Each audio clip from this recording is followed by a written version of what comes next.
Alright, so I came across this BuzzFeed thing about the unrealistic size and proportions of Disney princesses. Now obviously women are so spoiled that the only thing feminism has left to gripe about is to either make up lies, or cry about fucking cartoon characters' waistlines.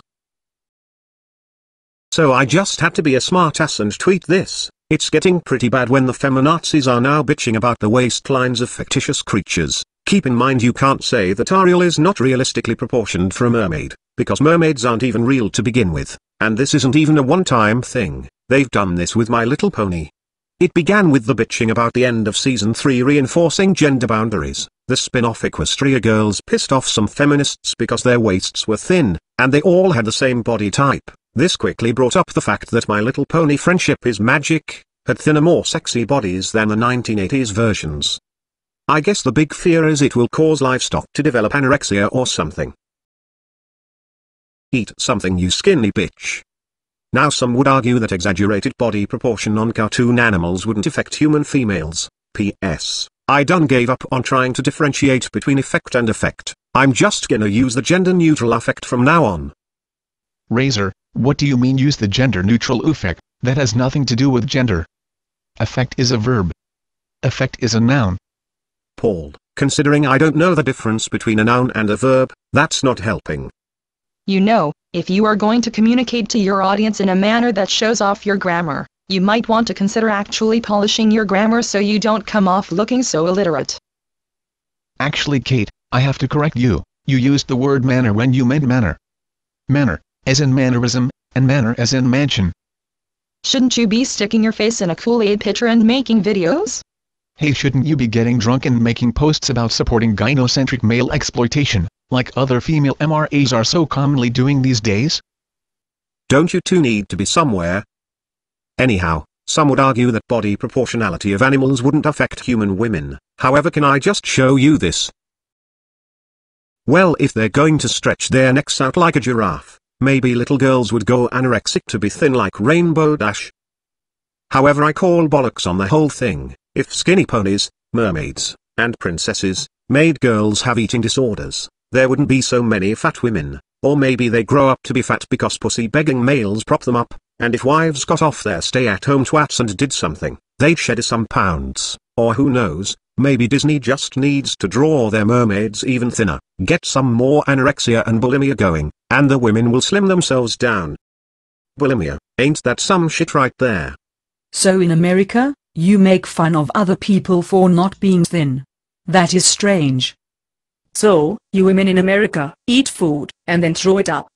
And this great abundance of food you have, this is a problem? So, in America, life is so easy for a woman, she does not work, and she gets fat, and blames her fat guilt on television. I feel your pain, white girl, I feel your pain. Hey, I can't work. I have to be a traditional stay-at-home mom. I have to raise children. Where are your children right now? They're at school. Being a stay-at-home mom is the hardest job in the world. So, women can't work hard and be mothers, because it goes against nature, and your birth rate will be low, and you will go extinct. And you actually have your men convinced of this. So there was this video that went viral. It was about a girl that walks around with a bagged bottle of beer in her hand, acting drunk, and would ask random guys for directions to the bus stop. All these guys would flirt with her, lie to her, try to coax her back to their house, but before actually getting in their car, she'd sober up and say, "I'm feeling much better now," and walk off perfectly sober. The video is trying to show us how predatory guys are, and the video goes a little something like this. Hey guys, today I'm on Hollywood Boulevard. I've had a little too much to drink. Let's see if anyone will help me get home.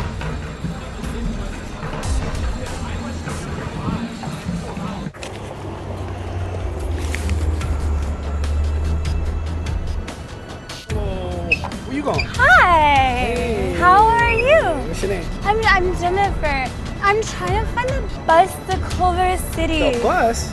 You don't need to take a bus. Come on. No, but I need to find the. I think it's that way.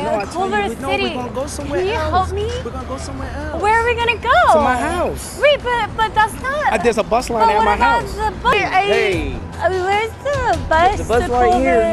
You want to come Yeah. this way? Look, hold on. One step at a time. I got you. One step at a time. First things first. Okay. Well, you go ahead and knock it on back then. Oh. Knock it back then. Go ahead. One step. Oh, okay. You know, if you wanted to maybe hang out and go back to my spot. Girl in the street, girl in the street. All right. We can swing to my house now. Let's go. Okay, let's go. Come on. Actually, I'm feeling better though. Thanks.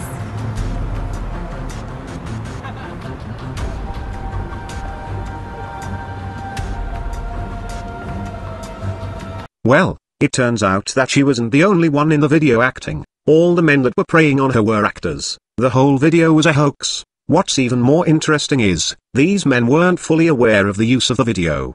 The male actors, or at least one of them, who is seeking legal representation, had been misinformed as to the nature of the film he was taking part in. So, drunk girl gets sprayed on by men in broad daylight. Hoax. This was intended to go viral following the heels of the famous catcalls video. Oh, and you know what I find interesting? That street harassment video, that featured all those minority men doing that catcalling, makes me want to be a smartass. All those feminists with their white guilt, posting a video showing street harassment to be a minority thing. I feel the need to be a smartass. I can't resist. Smartassery commencing in 5, 4, 3, 2, 1.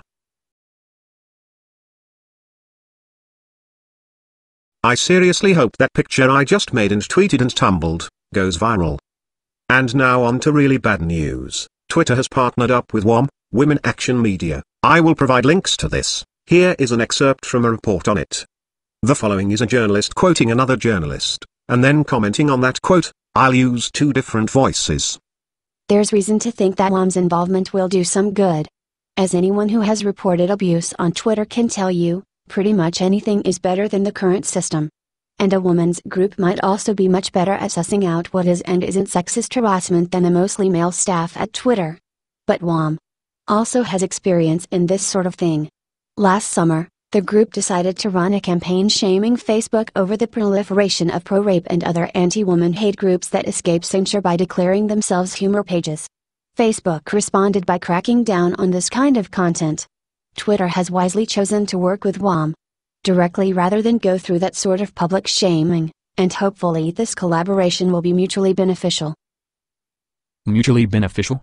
Does she mean that WOM can get to advance their broader ideas about policing the speech of white straight males by this legitimizing alliance with Twitter? Somehow, I suspect the culture wars online just got a little more afraid. Because Twitter has empowered leftist feminists to have a censorship field day. Women Action Media is a feminist/social justice warrior pressure group who mostly uses censorship to silence people not agreeing with the feminism/LGBT. All you have to do is file a report to WOM and they will attempt to get Twitter to take action but offer no guarantees. This partnership with WOM is mostly going to attack Gamergate. What I think is interesting is when you fill out the complaint form, you are asked on what other social media has this person harassed you on, or something to that effect. Now that worries me, and here's why. You want to get someone like Thunderfoot or the Amazing Atheist terminated because you told a lie and he called you out on it, and that hurt your feelings, so you want him suspended. Well, also mention his Facebook, Tumblr, YouTube, Google+, blog, website, email, and any other social presence. WOM can then attempt to ban each and every one of those accounts across all those different social platforms. I'm not saying that is what they are going to do, or try to do. I'm saying I have a suspicion. Since Twitter has become under fire for allowing people to have politically incorrect speech and every now and then a whack job threatens a woman, they seem to be left with a few options. 1. Spend more money hiring more people to look into harassment reports. 2. Just turn the report button into an automated account suspender. 3. Work with a pro-censorship group and have them determine who and what is harassment. Number 1 would cost a few bucks, so that's no good. Number 2 would lead to people flagging and suspending the accounts of celebrities and other important clients, so that's no good. Number 3 is the lesser of the three evils, and so we must ask ourselves, what are we going to do about this? Twitter teams up with a pro-censorship group with a left-wing extremist agenda, and they get to smile and say, see, we're helping to stop harassment of women, because we're good and family-friendly. So how can we punish these left-wing extremists? This pro-censorship group called WOM? I don't think we can. At least not directly. We have to focus on punishing Twitter and Facebook and the social media networks they work with. So how do we punish them? Well, we could just close our accounts and walk away. But what's that going to accomplish? A couple thousand MRAs close their account, Twitter would never know. Voting with your wallet only works when the principle you are standing up for is agreed by the vast majority. The vast majority of people never give a shit about any given principle and are in most cases oblivious, so small and silenced minorities don't affect change by vote of wallet. Should we move to a new network? For what good?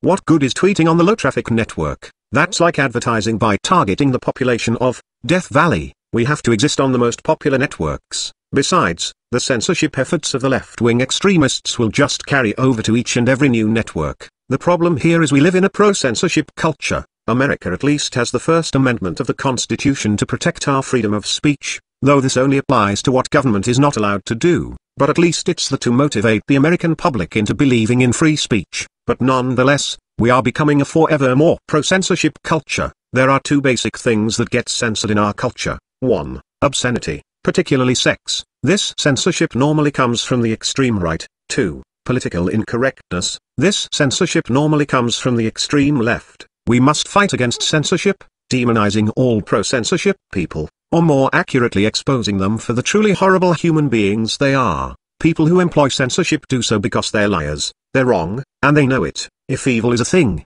these people are it. I believe we must make it clear to all companies and social networking sites and media platforms, that we the people demand free speech. When a company's advertisers and PR firm says sign up with us, we have this and that feature, we need to ask the question, do you have a free speech policy? Pro-censorship doesn't hurt their revenue. Let us, of all political stripes, come together to make being pro-censorship a thing that hurts business. If you believe your political point of view is right, then you need not employ censorship. You have truth on your side. Thus you can lose when your opponent uses censorship to bury your truth. I don't care what your religion, politics, or philosophy is, you believe you're right, thus you need not censor, and only censorship can bury the truth. Only people who know they're liars, know they are wrong, use censorship. And this also serves as a reminder to all the people who want to say not all feminists are like that not all feminists have to agree with feminist groups like WOM. For feminist groups like WOM to get their way, so long as other feminists turn a blind eye to the lies and censorship by the feminists that are like that, they allow it to happen.